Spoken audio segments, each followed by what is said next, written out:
హన్మకొండ జిల్లాలో దేవన్నపేటలోని Devadula pump house ప్రారంభమైన 4 రోజులకే ధర్మసాగర్ రిజర్వాయర్ వద్ద టన్నెల్ వద్ద వాటర్ లీకేజ్ అవుతోంది. 4 రోజుల క్రితం మంత్రి ఉత్తమ్, జిల్లా ఇన్ఛార్జి మంత్రి పొంగులేటి మోటార్లను ఆన్ చేశారు. ఆదివారం ఉదయం 2 గంటలుగా వాటర్ లీక్ కావడంతో అధికారులు అప్రమత్తమై మోటార్లను నిలిపేశారు.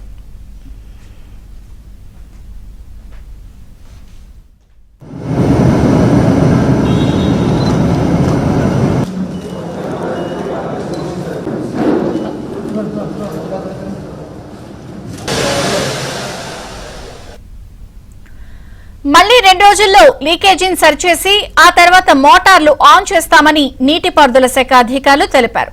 ఘటనా స్థలాన్ని పోలీసులు, నీటిపారుదల శాఖ ఉన్నతాధికారులు పరిశీలించి మరమ్మతు పనులు చేపట్టనున్నట్లు తెలిపారు. దేవన్నపేట పంప్ హౌస్ పూర్తి స్థాయి నీటి సామర్థ్యం 43 అడుగులు కాగా ప్రస్తుతం 36.8 అడుగుల నీరు నిల్వ ఉన్నట్లు అధికారులు చెప్పారు.